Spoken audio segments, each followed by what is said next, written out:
Hello everybody, Jake your resident content cowboy here, yee to the haw, and today I'm going to tell you when you should pick which moveset for all of the attackers inside Pokemon Unite. So what we're looking at here is when is it better to play Hyper Voice Sylveon versus Mystical Fire Sylveon? When is Thunder Thunderbolt Pikachu better than Electro Ball Volt Tackle Pikachu? And so on and so on. For some of these, I think the answer is clear because certain Pokemon just have a moveset that is much better than others. Like think to something like Aegislash. Aegislash is a pretty cool Pokemon. It's an all-rounder, so it's not talked about in this video. But Iron Head on Aegislash is just 99 times out of 100 not the ideal move choice. I wish it had some more viability, but it doesn't, for something we'll talk about in the all-rounder video.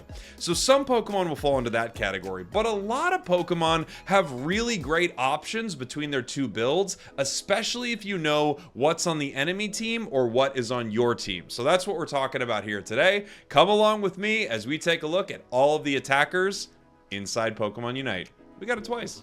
Let's start with Armarouge, the newest attacker added to the game. Armarouge has three kind of pretty solid movesets. It has Fire Spin Flame Charge, it has Armor Cannon Flame Charge, and it has Armor Cannon Psyshock. Fire Spin Psyshock is just fine, but super cheesy. I don't think you need to run it. You can do okay with it because Armarouge is very good.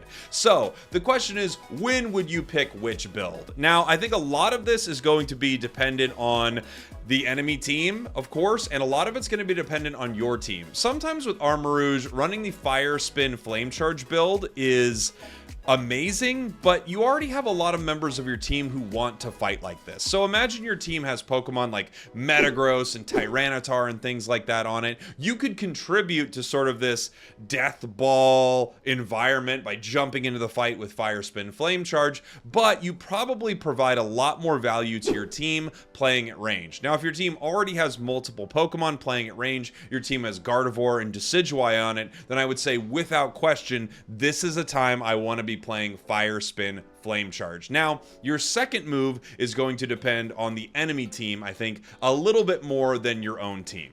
If the enemy team has a lot of Pokemon that dive particularly heavy, you can't really play Psyshock that consistently, right? Armor Cannon Psyshock is a really good build, but if the enemy has a lot of Pokemon that can dive in on you, a lot of speedster types, a lot of all-rounders that have incredible, dash potential, can get into that back line and attack you, I think you're going to want to run Flame Charge. In general, in solo queue, I think Flame Charge is the stronger choice for your second move overall, and then with a little more coordination or with a team with very little dive, I think you could be running Psyshock. So the choice to play at range, Armor Cannon or Fire Spin, like close up, is going to really be dependent on your team and a little bit of a mix of the enemy team. And then your next move is really based on how much dive they have. I personally like Fire Spin Flame Charge the best. Next, let's talk about Chandelure. Chandelure is a great mage type Pokemon, special attacker that you play at range. The question really is, are you going to play Flamethrower or are you going to play Overheat? There is some talk about Imprison Poltergeist too, but I think Flamethrower and Overheat is your big consideration here. For me personally, I like playing Flamethrower when my enemy team is a little less mobile, and I like playing Overheat when my enemy team is a little more mobile. So there are actually some good arguments for both, and I want to shout out Evocron from the Math Cord for helping me kind of compile a lot of reasons to pick one over the other, and he agrees that there are times where their mobility makes it really nice that Flamethrower just hits one time. You can, target it, hit it one time and get your reset, and then there are other times where sort of the tracking of Overheat is really beneficial and you're just able to follow enemies super well. I think for me, if the enemy team is really mobile, I love that last hit of Overheat because it's a sure hit essentially after you've nailed them all. All you have to do is make sure they're in target range and you get a ton of damage. So if they're really mobile, I like Overheat. If they're not as mobile, I like Flamethrower. Now, the next move, more often than not, players are going to be running Imprison. That is definitely the more meta choice. I think Poltergeist is quite good into a few Pokemon that really like to move around and fight in a specific area, and also a Pokemon like Dodrio. I'm telling you, Poltergeist into Dodrio is an absolute nightmare for Dodrio. There's like not much they can do. But if you know the enemies kind of want to fight in more of sort of an enclosed space, I love using something like Poltergeist. I also love using something like Poltergeist into a lot of the Eevees because it will break their passive pretty easily. It's a big area, it's hard for them to do much inside of it, and breaking their passive is huge. However, I think Imprison is more often than not the better choice. Being able to shut your opponents down from using any moves in a certain area is just really incredible, and if you land a good Imprison in some of the Ray fights in the game, you'll win the game because of it. So overall, I think your first move is a little personal preference, also a little bit how you like to fight with it, and then your second move more often than not is going to be Imprison.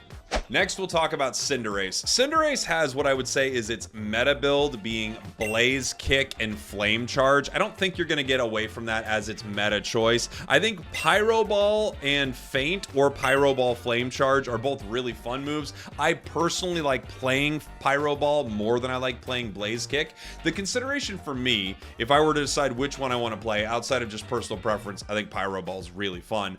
I think it would be how much outplay I would need to have with enemies trying to dive at me. So the nice thing about Flame Charge and Blaze Kick together is if my opponents are trying to dive at me a lot, I can hold both of these moves. I can use my auto attacks for a long time, and then when they decide to move in, I can either Flame Charge and back up, or I can Blaze Kick, reposition, and then continue to back up with Flame Charge if necessary. I think because of how safe this makes you, it is the stronger build. However, my favorite build, Pyro Ball Feint, is awesome. The thing I love about it is they try to dive you, and if you're getting good at your feints, you can really annoy them. Like, you can like tank Blastoise Unite moves and Talonflame Brave Birds. Like, you can really annoy them with the amount of damage that you can mitigate through it. However, the safety of having essentially a repositioned dash and another dash is really hard to beat.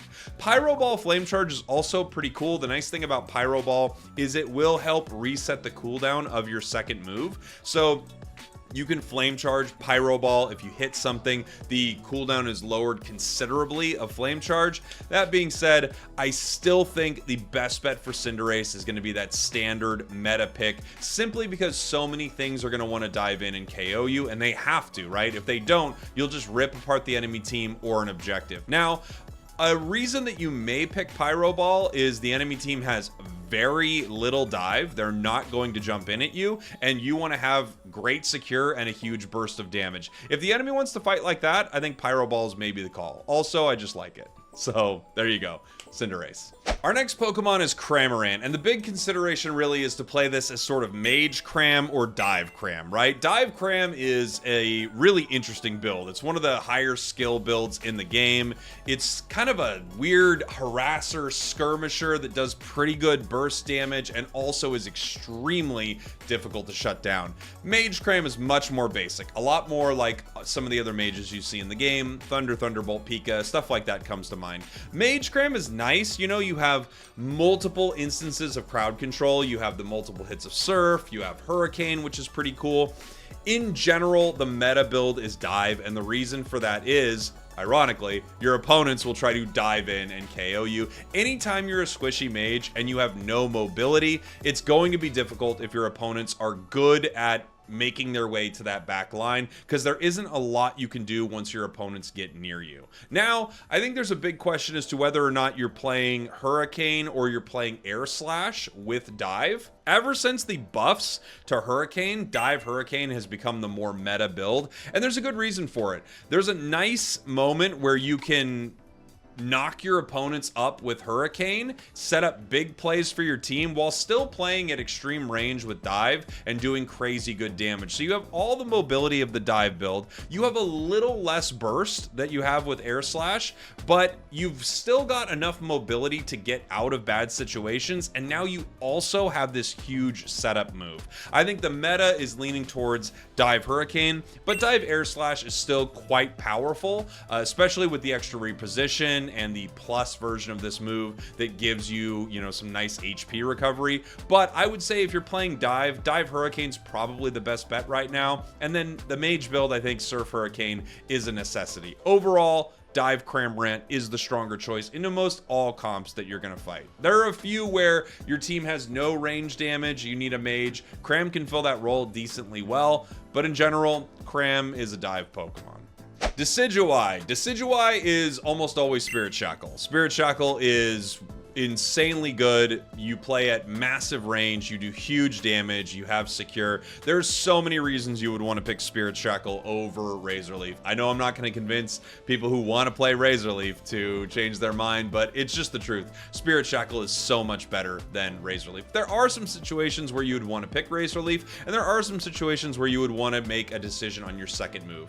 Most of the time with Spirit Shackle, you're going to want to play Shadow Sneak. This gives you some information on your opponents. It lets you know where someone is, and it also lowers defenses. It gives you a speed boost. It's a really, really good move. The only times I personally like to play Leaf Storm is when I know they have a couple Pokemon that are going to be in my face a lot, and if I save my Leaf Storm, I essentially have a get out of jail free card. So if I run into like a Zoroark or something like that, I kind of love Leaf Storm on Decidueye regardless of the build, because they move in, you disrupt their kind of combo a little bit when they try to do something to you. You push them back. Sometimes you set up a perfect play for your team with it. But in general, you're going to want to run Spirit Shackle and you're going to want to run Shadow Sneak. Now, for the Razor Leaf build, this build works pretty well when you have a nice front line on your team and you also don't have other Pokemon that are kind of doing this job of like ripping things down, right? You wouldn't want to play this if you have Cinderace or something like that on your team.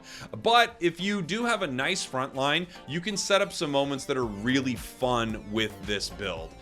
In general, I don't love it. And as far as your second move, you actually probably do want to run Leaf Storm with this. The reason being is you're already playing at this range, right? You're already playing at sort of the range of your auto attacks, and Leaf Storm just lets you manage that a little bit better. Evocron from the Math Cord is saying you really only want to play Razor Leaf when the enemy comp is like melee to mid-range and you only have kind of one of them that you have to worry about kind of diving you. That's a good time to pick up Razor Leaf.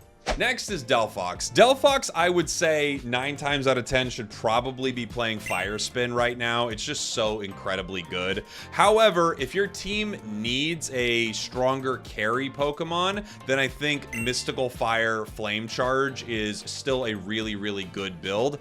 More often than not, most people are playing Delphox as sort of more of a support mage attacker. And with how low the cooldown is on Fire Spin, I just think it's really the way to go. But if your team has a lack of damage and possibly the enemy team has a lot of aggressive Pokemon that are going to get next to you and you don't have good front line, that's a time where you have to take matters into your own hands and you will Mystical Fire Flame Charge. Now, the decision between Fire Blast and Flame Charge really, I think, Fire Blast and Mystical Fire, really, I think is personal preference. If you are good at landing Mystical Fires with Fire Spin, I think you'll get a little more value than you would out of Fire Blast. But Fire Blast has a ton of damage potential that I think people don't recognize. So yes, you're getting more Fire Spins with the Mystical Fire build, which can set up really big plays. I love the build. But Fire Blast actually does a crazy amount of damage. Sometimes in some of these fights, I've found that rather than getting another Fire Spin, putting that out, hitting another Mystical Fire, all that, it would have just been better to hit this massive Fire Blast early. It's also easier to get your damage with Fire Blast, and it's easier to hit multiple enemies, I found, with Fire Blast. That one I would say is more personal preference, but I think the more meta pick right now is Mystical Fire, just because, again, at level 11, you throw Fire Spin, hit Mystical Fire because now they're a sitting duck. Your cooldowns are really low. Mystical Fire is back and Fire Spin is almost right back. You can use this to be insanely disruptive, which I think is most likely the play. For Dragapult, the question really is, are you dancing or are you playing Phantom Force? I think Phantom Force is overall the stronger choice for Dragapult. The big reason being, if you can get some KOs early with it, you stack this big attack bonus, and that big attack bonus will help help you carry the game. Dragon Dance also has the issue where it really doesn't like the amount of crowd control on the enemy team. So for me, if I'm playing Dragon Dance, the time I'm playing it is either for fun, because that's what I want to play, or because the enemy team doesn't have a ton of crazy stuns, and because of that, I think I can actually make some big plays with it. It's a really fun build, but I feel like it gets countered a lot harder than the other build, right? I would much rather have a Phantom Force Dragapult on our side. It just has an easy, you know, time ramping up its attack speed, coming on in. If it can get a few KOs early, it's really, really strong. I would say more often than not, that's the way to go. But if the enemy is low on crowd control, Dragon Dance is very, very fun. Now for your second move choice, the question is Shadow Ball or what's the other name? Dragon Breath, right? Yeah, Shadow Ball or Dragon Breath. Shadow Ball, I think, works better with Phantom Force. It gives you a little extra repositioning, and it also sort of gives you a big damage chunk that you're able to do on your opponents. You don't have to worry too much about charging your boosted with that build, because Phantom Force has that built in also. Now, for Dragon Breath, I like it with Dragon Dance, not because you can use it when you're flying. I actually think that's sort of bait. I don't think that's really the best play. The nice thing is it creates an area of slow, and at the same time, it charges your boosted, which is really, really valuable. So when I play Dance, I like Breath, and when I play Force, I like Ball. For Duraludon, the consideration between Flash Cannon and Dragon Pulse, I think a lot of it is just depending on how you like to play it. Like, Dragon Pulse is obviously more of a ripping build, right? Flash Cannon, I think, is really good right now. It's a scary build if your opponents have a lot of dive, but honestly, anything is kind of scary if your opponents have a lot of dive and you're playing Duraludon. So I would say if they're really dive heavy, you don't want to play Flash Cannon necessarily. Also, if they have extreme range, Flash Cannon is miserable. So if they have Spirit Shackle Decidueye, Flash Cannon is just a nightmare because they can outrange you. Snipe Shot can outrange you. So for Duraludon, if they don't have too much dive and they don't outrange me, I think Flash Cannon's the call. Otherwise, I think Dragon Pulse is the call. Your second move, more often than not now, I don't even run Dragon Tail anymore. I think the Stealth Rock buffs are extremely good. The shield is massive, and truly, I like the repositioning of Dragon Tail. It's a reposition, it's a knock-up, it sets you up for some nice plays, but Stealth Rock is so good here that truly I would recommend playing Stealth Rock almost every time.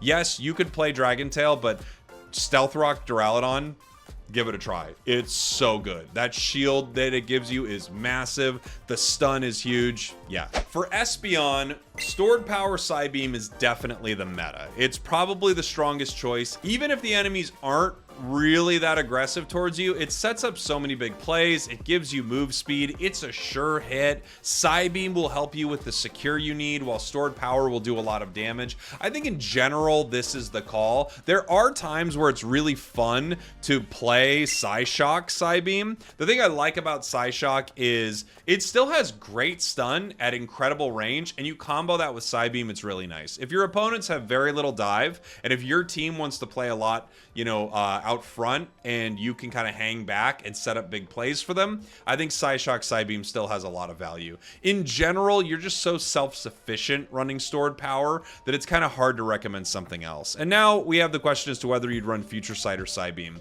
I think with how good Psybeam is at secure, at continuing stuns, at messing with your opponents, it's really hard to ever recommend Future Sight. The combos that you set up with Future Sight are cool, but so much less consistent than the awesomeness of Psybeam. Psybeam is just an incredibly good move, and honestly, I don't think I'd ever really recommend Future Sight. So most times, Stored Power, Psybeam. Every once in a while, if your team really needs that mage with like a ton of stun from the backline, Psyshock Psybeam.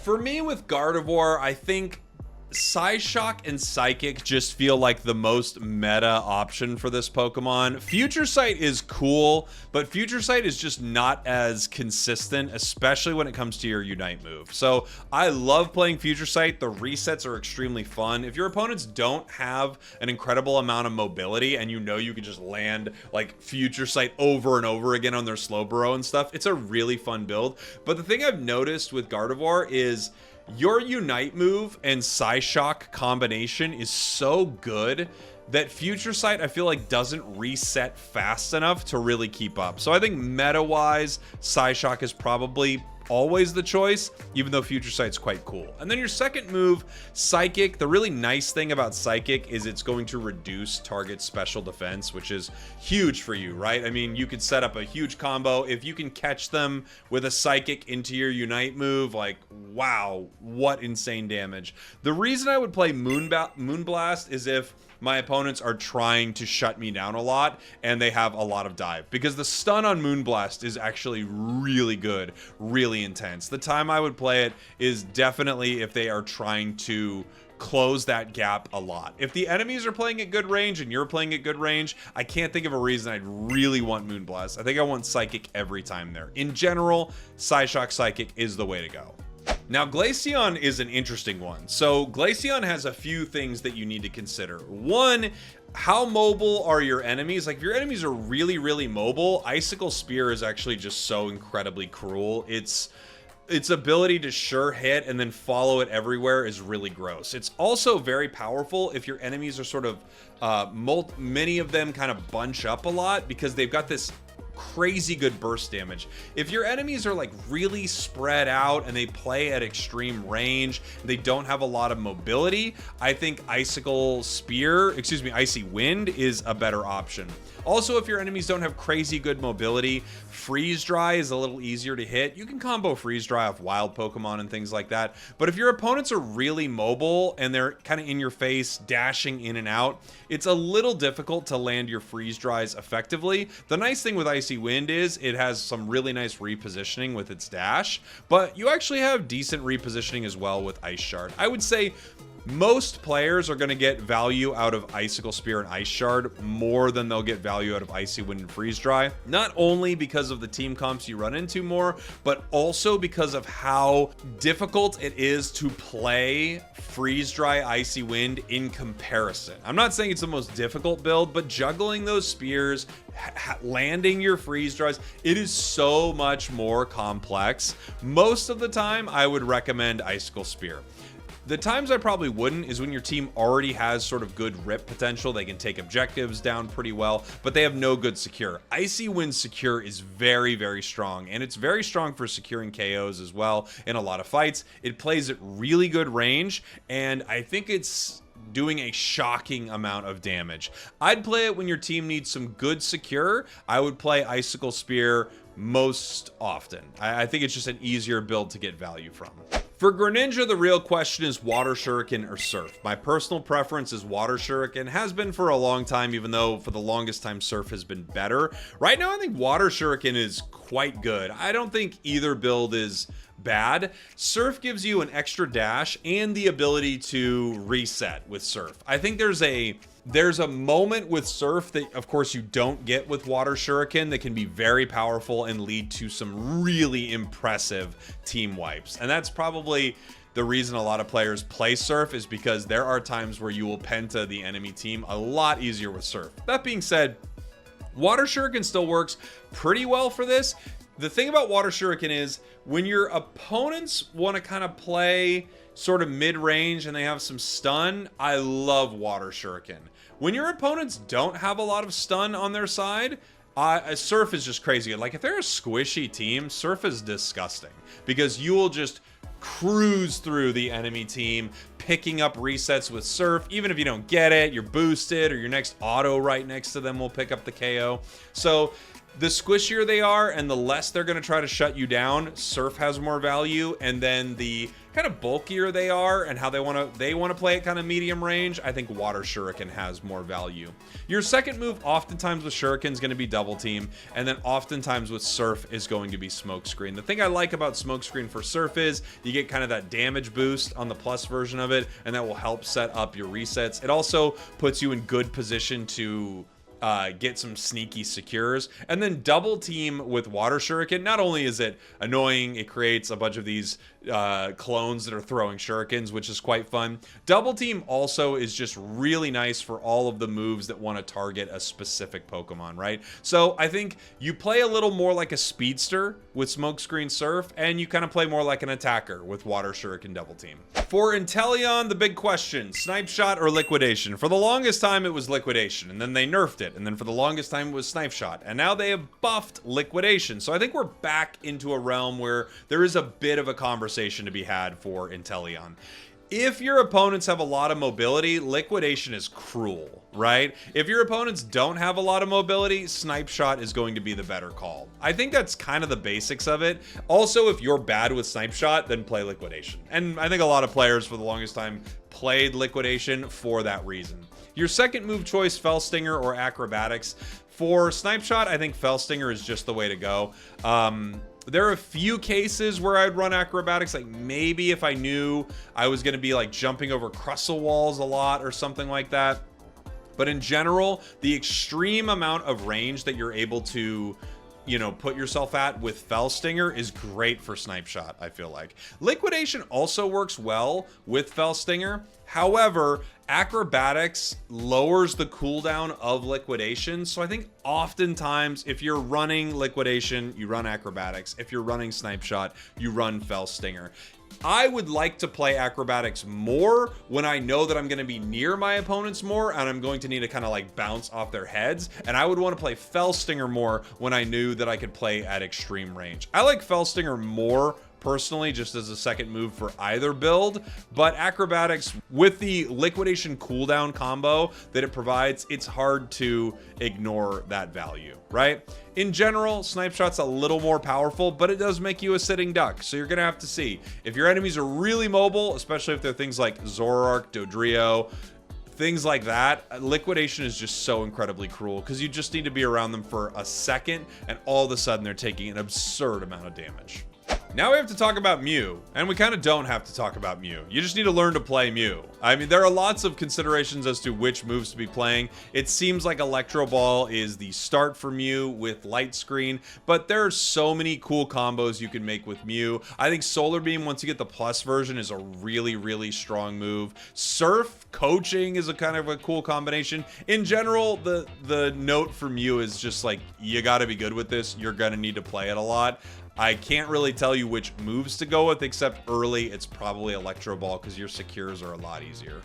For Mewtwo, the real consideration is how much crowd control is on the enemy team and how much range you like to play at. So I think the strongest build for Mewtwo is going to be Future Sight Teleport. This essentially gives you a push on your opponent, so if they try to dive in, you go, no. And then if they try to dive in again, you teleport back. And then if they try to dive in again, you teleport back. Like literally, you can't be caught really. Unless you're just in, like, you've already used all of those moves and now another opponent is coming in to fight you, right? At that point, hopefully you've got some allies around. But I think Future Sight Teleport is the stronger combination. If you are dealing with a lot of annoying slow and stun on the enemy team, Psystrike is extremely good because it is able to give you that unstoppable moment for Mewtwo. But I really do think if you're playing Mewtwo correctly, be not playing it. If you're playing Mewtwo correctly, you're already staying at enough range that you don't need that get out of jail free card. However, it is kind of fun and you can play it more aggressively, I think, than you can play Future Sight sometimes, because you are now setting up this sure hit on your opponents and knocking them up. It also combos really well with your Unite move, which is a big plus. And then the question is, should you play Recover? And since it's been nerfed, I just really don't think it has that much value. I think Teleport's just, it's too good. It's 2 dashes and it's going to increase like your damage. Like, come on. I don't think Recover is really ever the call on Mewtwo. For Miraidon, it's kind of as basic as, do you want to play Mage Miraidon or do you want to play more of this Speedster, Parabolic Charge, Electro Drift Miraidon? Electro Drift is the stronger build, but it is less safe. And depending on what your team needs, there are times where you just need a really solid backline attacker to do a ton of good damage. The second move is pretty apparent to me. I think you need Parabolic Charge with Drift, and then Thunder with Charge Beam just makes a lot of sense. I think Miraidon is pretty straightforward. Does your team need long range damage, and will you get punished for it? If the answer is yes, you need long range damage and you won't really get punished for it, Charge Beam is great. If your team needs more in their face damage, Electro Drift is just a stronger build. For Alola Ninetales, for me, this is a bit of personal preference, but one build is more of a mage, like nuke, lots of damage. The other build is support and stun. So if your team already has good ranged damage, right? Your team already has a couple Pokemon that are doing really, really strong damage at range. You might not need the burst from Avalanche Blizzard. It's probably the stronger build overall. However, Gleam Aurora Veil is way more frustrating than I think a lot of people realize. One thing that's tough about Aurora Veil is your team actually would take great advantage of it if they knew how to. They just don't realize, you know, the damage reduction that they're able to get from it. And sometimes your team just won't play with your really good setups that you find from Aurora Veil Dazzling Gleam. A lot easier for them to play with it from Avalanche Blizzard, because the huge burst that you get from it, right? You like Blizzard into the Avalanche, that it hits the wall, they're getting frozen right there, right into your Unite move. You kind of make the play a little more telegraphed for your allies, but I do love the Aurora Veil build. So the question for me really is, does my team need more support or do they need more damage, right? Both actually work okay depending on what you're running into. I think if your enemies play at extreme range, neither is super ideal. Alola Ninetales is sort of like a little bit more than mid-range, but it kind of feels a lot like mid-range. If your opponents also like to dive in, both builds are great for that in different ways. So Blizzard Avalanche, you catch them with that Blizzard right into Avalanche and they regret diving in. And then Dazzling Gleam Aurora Veil, if they want to push into fight, you can kind of just back up. You get that dash, back up, and then boosted them a ton and slowed them down. I think Gleam Aurora Veil, if your opponents are more likely to group up and sort of play at mid-range, that's a little stronger. Otherwise, Avalanche Blizzard is probably the call. For Pikachu, the real question is, do you play the lockdown build or the mage build? And I have a video of this on my channel. It's kind of what inspired me making this series of videos, right? And I think the big consideration for me is the range your opponents want to play at and how devastating it would be to lock down an individual Pokemon on the enemy team. One thing to also consider, like Thunder is consistent damage, right? And also can be played really well with Curse. And then Electro Ball is secure damage. And you don't really need as much, you don't need to play a Curse item as much because you're not applying it as often. Pikachu is one of the Pokemon, our next Pokemon too, Sylveon, is one of the reasons I wanted to make this video, because I think there are great options for both depending on the enemy team. During the Mewtwo Y meta, things were playing at kind of that Mewtwo Y range a lot, and Thunderbolt played really well into that after some buffs that they gave it. So if I find that my opponents aren't really trying to dive a lot, they kind of want to like fight at that mid range, they want to skirmish in the front line, but they don't really want to make it too much into the back line, or they're not too squishy with Pokemon that want to make it into the back line, I like Thunderbolt, especially if they have a healer. If you're in draft and you can see they have a healer and you guys don't have a good option for Curse, Thunderbolt is so unbelievably good. Now, if your opponents have a Pokemon that you really need to shut down or the match doesn't work out too well for you, I'm thinking things like your Blazikens, your Ceruledges, a lot of the strong speedsters, and you know that you can get one Volt Tackle on them and that sets up the game win for your team, I do think Volt Tackle is probably the better option. Again, this one for me depends a little bit on what your team already has, but a lot of this depends on what kind of opponents you're running into. If they want to outplay you with speed, you've got the easy button right there if you have Volt Tackle. If they don't and they kind of want to fight at range, Thunderbolt is a crazy good option. Now on to Sylveon. Everyone's favorite Pokemon in the game right now. Sylveon. Sylveon has the choice really between Hyper Voice and Mystical Fire. And I think this is largely based on your opponents, but a little bit based on your team. So one of the cool things about the new Hyper Voice is with the increased range of it, you've got this really nice slow and special defense shred. If your team has another special attacker on it that's looking to do some serious damage, like a Gardevoir or something, this is such a powerful combination. It's really, really good.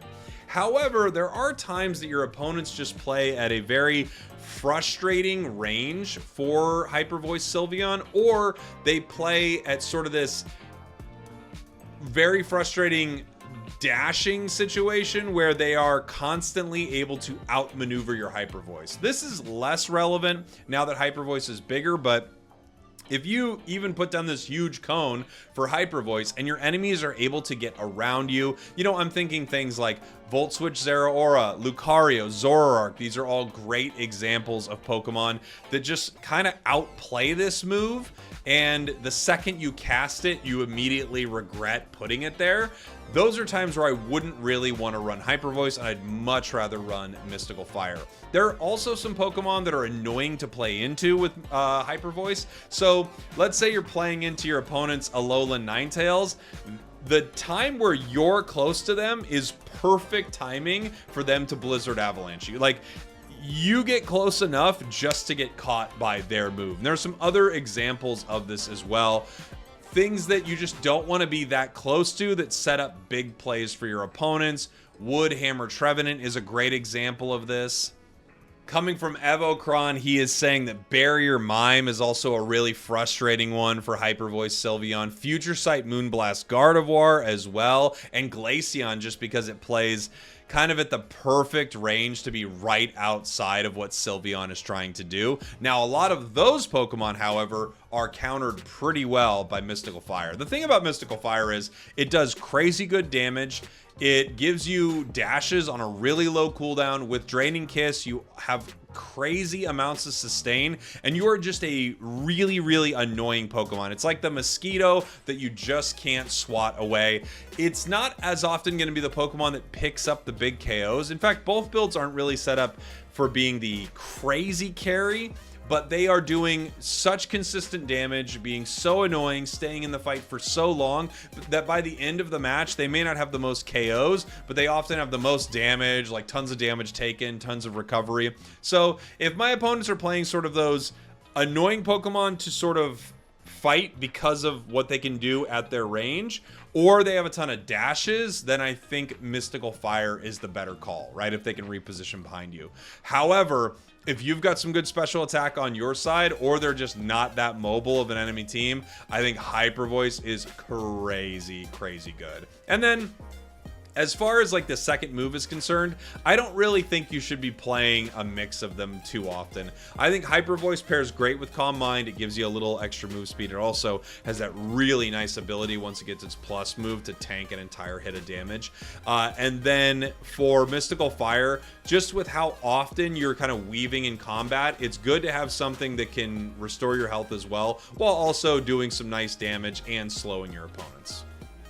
Now on to our final attacker. I can't believe we're already at the end. The question is, are you going to be running Giga Drain Petal Dance? Are you going to be running Giga Drain Solar Beam or Sludge Bomb Solar Beam? So the difference between Solar Beam and Petal Dance, for me, really depends on the enemy team. If the enemy team is going to set up a lot of good opportunities for Solar Beam, especially with my Unite move into Solar Beam, I think that's going to be the way to go. When I think of good opportunities for Solar Beam, I'm thinking of a team that groups up, right? If a team's playing Clefable and they have bulky Pokemon and stuff like that, Outrage Dragonite, I know they're going to want to be together fighting. Oh my gosh, how good is Solar Beam? It also outranges things really well. So as we talked about earlier, you see an enemy Duraludon on the other side with Flash Cannon, like Solar Beam is just going to pick up KOs every single time that that thing wants to fight. Now, if the enemies are really mobile, they're all over the place. Like, think if your opponents have a Dodrio or something like that, and then, you know, they've got sort of maybe a Blaziken, their healing is being provided more oftentimes through something like a Comfey. All of those situations, I would much rather be playing Petal Dance, because you're just not going to be able to consistently land those shots, and you're probably going to get eaten up by the time they get next to you. Also, it depends on your team, right? If you already have a ton of range damage, they don't necessarily need another one. They might need something bulky like Petal Dance, Giga Drain, Venusaur. Now, for the Sludge Bomb build versus Giga Drain on Solar Beam, I think the big consideration to make is how much dive do they have? If they have a great amount of dive, Petal Dance, if they have a great amount of dive, Giga Drain, boy, we can see by the end of this video, my brain is not working at all anymore. Giga Drain is actually really nice. The nice thing about it is not the amount of HP recovery you get, but if you land your Giga Drain, you get a huge amount of damage reduction. You'll see players use this in a moment where they get dove on, they hit their Giga Drain, and they're able to survive long enough to get another Solar Beam out, pick up some big KOs, reposition themselves so they can hit the enemy team again. If your enemies want to play at range and they don't have a lot of ability to get close to you, that is when you would pick up Sludge Bomb. Also, Sludge Bomb is just really fun and mean. It's fun to play this long range like Sludge Bomb, Solar Beam, Venusaur, but boy, if they have dive, your life is just a real mess. If the enemies are going to get close to you, if Absol's going to be running up next to you every time you want to fight, you should definitely try to play Giga Drain, Solar Beam there rather than Sludge Bomb. And there you have it, every attacker inside Pokemon Unite and when you should pick each moveset. Let me know what you think in the comments. Thanks for watching, thanks for listening. Would you like this series on another group of Pokemon in the game? If so, let me know which one you'd be most excited about next. All right, I'll see y'all next time. We did it.